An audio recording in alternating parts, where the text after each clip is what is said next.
Welcome, everybody. This is the Rotary Club of Silicon Valley, and every week we bring you the stories of people who are making the world better locally, globally, and digitally. We're part of Rotary International, over 1 million people in 36,000 or so clubs all over the planet. And our goal is a simple one: service above self. We want to do things that allow people to see new possibilities within themselves, to allow communities to see better ways of addressing the causes that are important to us, whether it's building local economies or eradicating disease or protecting the environment. And in that regard, we have got a program today that we are very excited to share with you.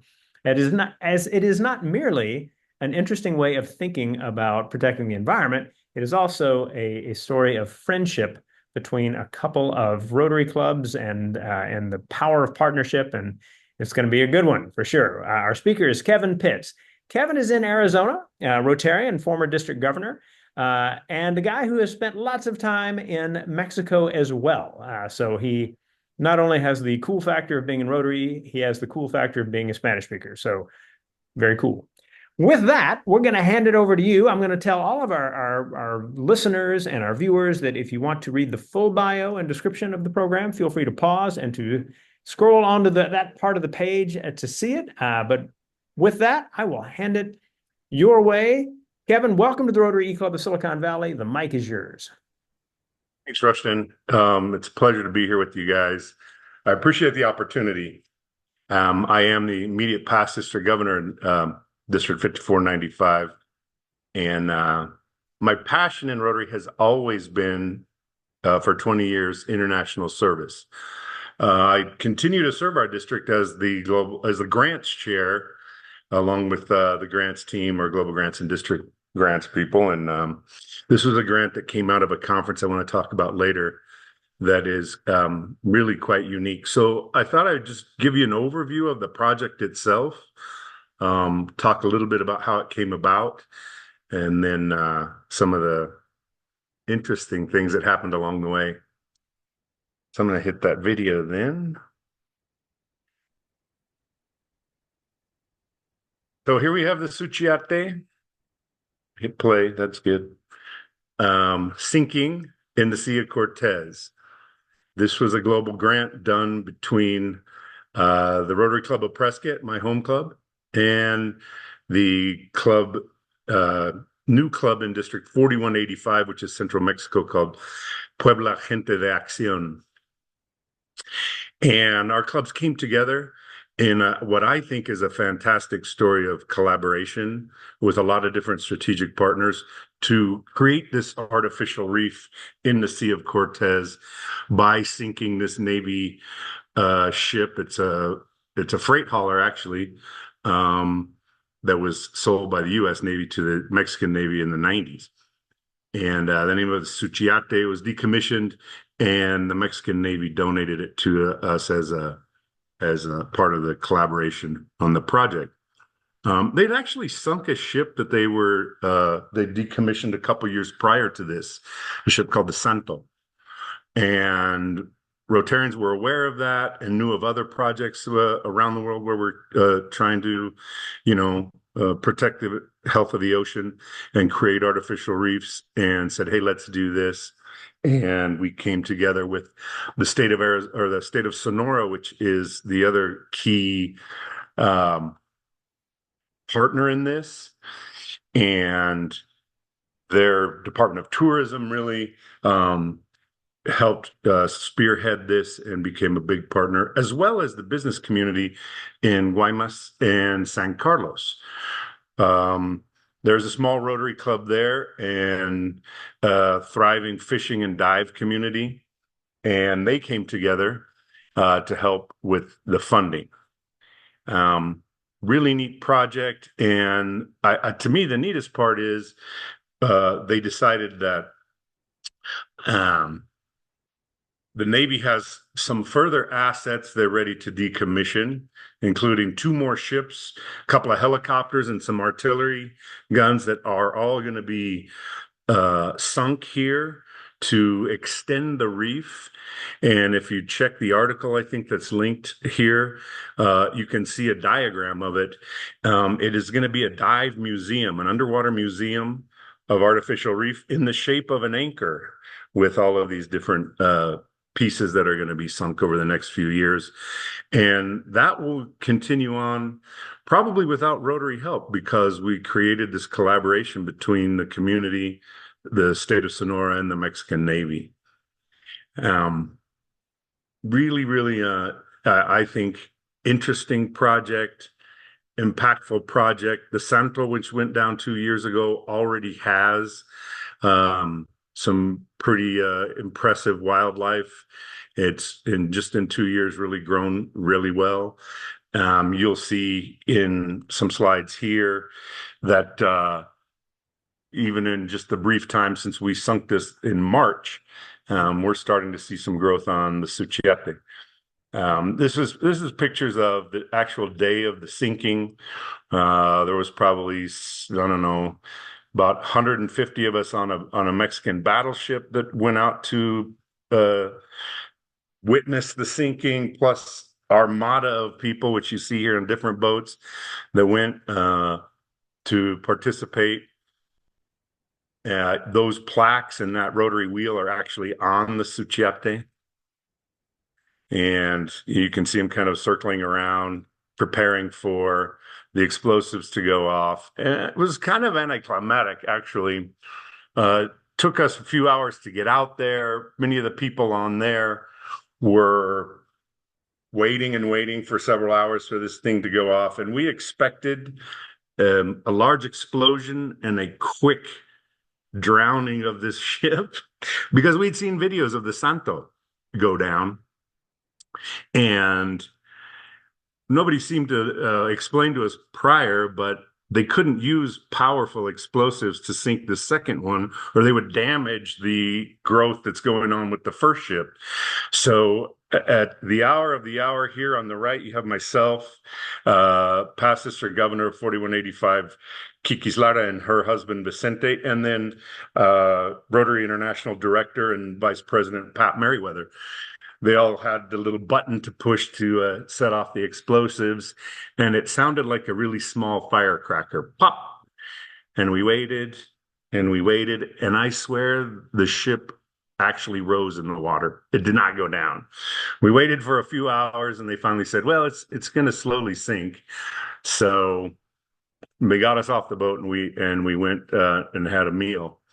It took another couple hours before the ship actually sank. And then they explained to us, hey, we had to use low impact explosives and get the ship exactly positioned so we can create this anchor shape. So that part was a little anticlimactic and kind of funny. But at the end of the day, this is kind of what it looked like, as you saw in the video, when it went down. And that was kind of the part where I thought it was coming up more than going down after they set off explosives. But it went down, and here you can see that plaque and the information on the reef underwater there. Goodbye, Suchiate. Hello, artificial reef. I want to talk briefly about how this project came together. For 23 years now, District 4185 in central Mexico and 5495 in northern Arizona have held what we call the Mexico-USA Friendship Conference and Global Grants Exchange, which I have chaired for about 14 years now, I think. And clubs come together during that conference, and they bring global grant projects that they want to propose. And other clubs will come with funding and make pledges to help fund those projects. Plus, the search for an international partner. Many people probably know that to do a global grant with the Rotary Foundation, you need two essential elements, which is a host club and an international partner club in another country. And this project came out of a global grant presentation that was held at our conference in 2022, I believe. We were in Zacatlan, and Kikis, my friend Kikis, brought this. And although I really loved the project because the area of focus of the environment was brand new, and we really wanted to do an environmental project, um, was originally pitched as about a $270,000 project, which is quite a bit larger than what we normally look at our conference. And the major line item in it was to clean the ship because a ship like that has quite a lot of environmental toxins on it. And I told Kiki she was crazy. And I didn't think that the Rotary Foundation would be really excited about cleaning a Mexican Navy ship. And but she and the people who were on her committee understood that. They went back. They have some connections with the Mexican Navy, and they posed the question, "Hey, why won't you guys clean the ship?" And they said, "Well, it's a lot of money, and if we do the normal thing we would do with this ship, we sell it as scrap, and it would probably go to China or some other place who might not be as conscientious about cleaning the ship and doing whatever they do with it." And they said they would be open to looking at other options for handling that particular item in the budget. And so they came back to us and had found a provider that actually is a professional cleaning service out of Tucson, Arizona, which I don't understand why they would have that capability, but they were able to really reduce the budget. And so we were able to go forward with it I think the final on that was 174,000, if I'm not wrong. Another interesting thing happened. It was supposed to be sunk originally in the port of Veracruz on the Gulf side, which is in District 4185. District 4185 is really interesting. It's 5 Mexican states, starting on the Pacific side in Acapulco, crosses that central band of all the states there, and ends in Veracruz. And the Port Authority and the state government in Veracruz was not nearly as friendly as they are in Sonora. And so we actually moved the site of the project to District 4100, which is also interesting because 4100 has been a constant partner with us in our friendship conference. And so we have a lot of contacts. A lot of the Arizona clubs do projects in 4100, which is Sonora, Baja California Norte Sur, and a little chunk of Sinaloa that includes Mazatlan. And we actually did our district conference last year jointly in a place called Rocky Point, Puerto Peñasco, the beach of Arizona. So there were a lot of tie-ins with different actors there that brought this thing together and finally landed it well, on the bottom of the ocean, landed it. So that's kind of how it all came together, and we're really proud. I'm hoping to get down there soon and be able to dive that. I actually had to get recertified to dive this year so that I can go and do that, and looking forward to that. Very, very cool, Kevin. Awesome. Well, let's take a moment and just introduce the folks we have on the recording real quick. When I call your name, please wave. So from our club, we have in Houston, Texas, Rory. From the Rotary Club of Eugene Metropolitan, longtime friend of the Rotary Club of Silicon Valley, Heather. Heather, thank you for joining us. My name is Rushton. I live in San Jose. And I'll start the questions. When we think about the global grant fair, that the friendship conference that you mentioned, my guess is that there are a lot of people on both sides who have assumptions about the way things work on the other side, and that these fairs are really good for getting people to learn a whole lot more about the kind of collaboration that's happened over time. Can you tell us a little bit about the learning part of that, just in terms of the transnational piece? Like what do Americans tend not to understand about Mexico? What do Mexicans and tend not to understand about the United States in a Rotary space? In a Rotary space, I would say that a lot of some of the assumptions and attitudes that people have are really probably tempered by the fact that we're all Rotarians. and we share a lot of common values. So I think that we come at it from a really wonderful spot.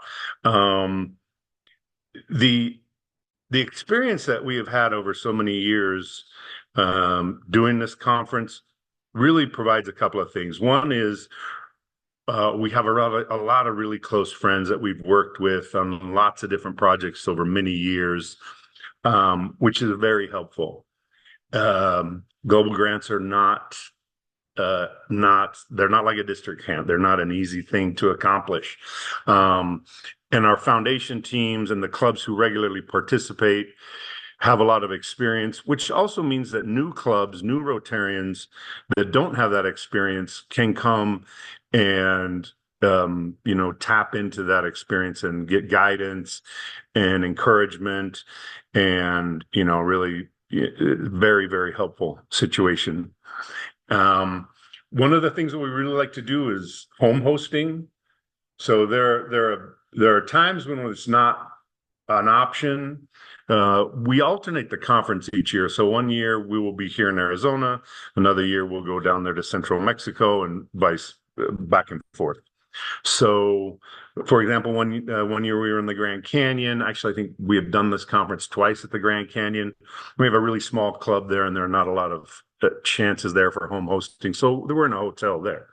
But in a lot of places where we have multiple clubs and a lot of Rotarian homes, then we host each other in our homes. And that's just a really awesome experience for everybody who participates.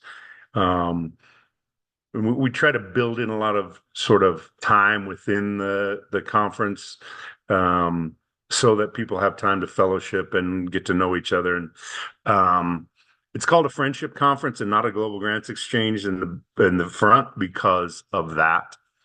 But also, as opposed to a lot of the project fairs that I've seen and participated in, because we limit the presentations to global grants and we vet them prior to the presentations, we have a limited number of presentation slots. It's quite a bit different than project fairs where you see all kinds of different projects. Now, clubs will come to the conference and they'll promote any project they're doing, which is welcomed, but we just have limited stage time, and we really do focus on the global grant process. Just to give you an example, last year we were here in my hometown, Prescott. We had 16 project presentations, and by the end of the weekend, we were able to get fully funded 6 of those, so they were ready to be submitted. And over the course of the next few months, we probably got another 3 or 4 funded. Just got an email this morning on another one that I think they're within $1,500 of fully funded. And so I think we'll probably have that one probably by the end of the week ready to submit. So that I think is what kind of differentiates it. And also, you could put any of these projects on what used to be matchinggrants.org. It's now rotarygrants.org. It's a big, long list of projects. And lots of good projects there, but you never know who you're going to be working with. In the case of our districts, the ones who regularly participate, which also includes 5,500 in Southern Arizona, 4195, which is the Gulf Coast and Cancun area of Mexico, 4170 in Central Mexico. We've had 5320 in Southern California, 5340 in the San Diego area. We've had a lot of different clubs or districts come and participate. And, you start to build relationships, and it makes a big difference when obstacles come up along the way and trying to get a global grant submitted, approved, implemented, reported, and closed. Sometimes phone calls need to be made, questions need to be asked, and because we have this long running relationship, we can navigate that, I think, probably easier than in a lot of places. So I want to get us moving towards the ship here in just a minute, but staying on the grants for a minute. Yeah. Lots of people who get involved in Rotary find the language about DDF and local grants and international grants and global grants, all of these kinds of things, as just Byzantine, right? I mean, just stuff that was like I just don't get that. And so I mean, it almost sounds as if in building this friendship conference, you're creating a system through which people are learning in some effective way how to navigate these things, how to work with each other to do these things, and above all, to create the kind of relationships where the communication is such that you can make one of these grants happen. Is that an explicit part of the planning of the conference? Absolutely. Absolutely. And we've worked over time to really, um, encourage that type of learning. So a club that has never done a global grant, Rotarians who have never participated in that, will hear about it and say, "Hey, that really sounds neat. We'd love to, get more involved in that type of thing." And they'll come to the project and, we tell them, "Look, it's more fun if you come to play. And you can play with as little as $100 or $500. I mean, you don't need to bring thousands and thousands of dollars to pledge, and you don't need to bring a project necessarily to pitch."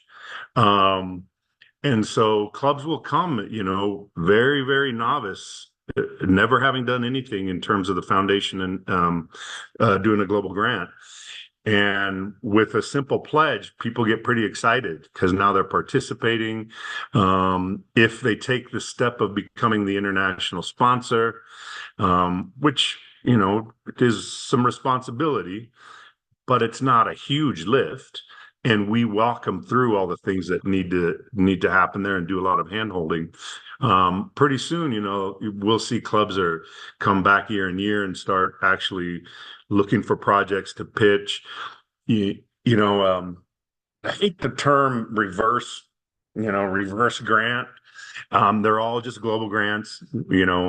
They can be hosted anywhere in the world, but there is this idea that if you host them in the United States, they're a reverse grant. And we don't get a lot of those in our conference. Last year, we had 3 of our own clubs pitch projects. So 3 Arizona club pitch projects. 2 of those were in Kenya. 1 was in Zimbabwe. So we have done projects not only in Arizona and in Mexico and in Guatemala and in Kenya and in Mongolia and all over the world.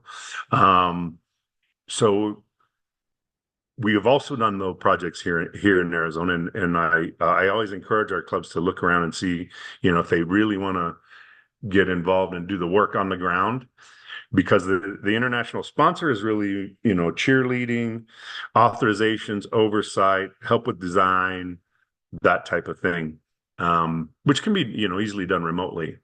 But it is designed, and we do, take that effort to be sure that everybody gets as much education in the process as possible.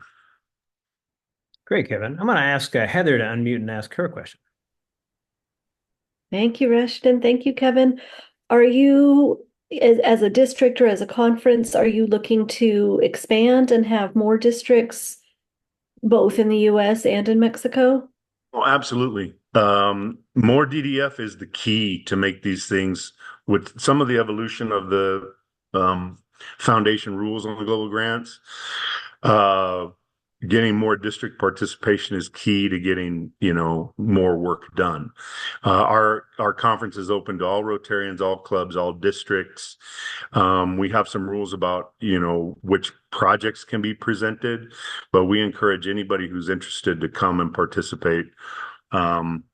We have a few districts that come every year. So, in 5495 and 4185, we're the original participants, and we continue to be the hosts and the organizers. But we're even trying to expand that. I believe next year, Tucson has put in a bid, that's District 5500, to host the conference. That'll be a first. I know 4100 would like to host as well, because they've been a long-time participant. And so, yeah, we're looking to expand as much as possible. 2 follow-up questions, if I may. Do you work with 4140 at all? Have they participated? Don't think so. I don't recognize That's 4140. Guadalajara and all of No, Jalisco no, and we do have Mayoría, a club. Colima? There's an expat club, Lake Chapala Sunrise, that Mm. comes. They have a very tight relationship with one of the clubs in our district in the Fountain Hills area. Okay. So yeah, we have had they actually had a project get funded last year when they were here. Wastewater treatment, really interesting project, new technology, organic rock, something leaching. It was really cool. And that was, yeah, that was one of our fully funded projects last year.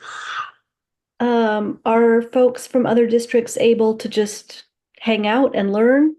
Sure. Oh Okay. yeah, absolutely. You don't have to participate, but you'll be sad if you don't. I'll tell you that. Uh-huh. Well, the reason I ask is in a year or 2 years, my club is eligible for some district something or other that it's our turn to do a global grant. And I'm still learning what all that means for us, but we're looking. So that's the reason I would want to attend. So participate in that way, but it would be more to listen than to pitch a project. That's completely valid. We have a lot of people do that. Test the waters. Just come and check it out. Thank you. Speaking of the waters, getting back to the ship, the story really strikes me as one where you have some people who have very specific personal interests, whether it's diving, the environment generally, and in bringing people together around a hey, let's do something. Tell me more about that back end piece for this particular project, like the people who really were the passionate storytellers of the idea. Yeah, so it seems really odd on the face of it. I mean, Rotary Club of Prescott, Arizona is small, mile-high city, couple hours north of Phoenix, nowhere near the ocean. The Puebla Gente de Accion Club. Puebla is sort of the most iconic colonial city in Mexico, about 2 hours east of Mexico City, nowhere near the ocean. Why would these two clubs come together and decide, hey, let's build an artificial reef and pick two different sites before they actually get it done? Um, it's because of human connections. The fact is that Kiki's my counterpart in this, who was the fellow they had hinted Accion primary contact. And she was district governor and then she was charter president of that club. Um, Her brother is an officer in the Mexican Navy. So that connection is really the key to it. He knew that they were going to decommission that. He knew that the environment as an area of focus was new, and that Kiki's had interest in diving and interest in marine life and saving the ocean. So when she talked to me about it, although I was totally on board with all of that, I still thought the project was kind of crazy. But it's those human connections. Kiki's I met several years before that, and she's just Energizer Bunny. She has got more energy than all of us combined. Um, by trade, she's a fashion designer, and her husband, who's a past district governor from 4195 from Coatzacoalcos, um, he manufactures pet food. And so, I mean, some really interesting, I think, tie-ins that really you wouldn't think would be naturally uh, a way to get to building artificial reefs. But it's those human connections, those friendships that make all the difference. Well said, and probably a pretty good place to wind down our recording. I'll do kind of the standard finish, and then Kevin, I'll hand it back to you for a final word. All of you who have joined us for this story of friendship, of partnership, of imagination leading to cool service, all of these pieces, thank you very much for spending your time with us. We hope that the hundreds of recordings that we have, whether you find them on our YouTube channel, on our SiliconValleyRotary.com page, also easily accessed via http://rotary.cool. All right, I can get you to our club. You can find out more there. And then through our podcasts. If you are someone who drives regularly, maybe a commute to work or anything like that, and you just want to be regularly inspired by the stories of great things people are doing around the world, listen in. If you do a search on your favorite podcasting app on Rotary E-Club of Silicon Valley, you will find 3 different shows that we post to, and we hope that that you will be inspired by the cool stories that we are able to share there. As we always like to do, at the end of one of these recordings, we hand it back to the speaker for the final word. Kevin, what would you like people to have in mind as they finish the podcast or the video? Well, first, I just want to say thank you. It's an honor and a real opportunity to be with you guys in E-Club Silicon Valley. Thank you. And I'd be remiss to not give a plug. The Mexico-USA Friendship Conference for this year comes up on October 31st through November 4th. We will be in Jalapa, Veracruz, which is about an hour from the port city of Veracruz up the hill. Registration is open. It's $225. As I mentioned, all Rotarians, all clubs are welcome, and we're looking for participants. They have tons of home hosting there. And we'd love anybody who is interested in this to join us.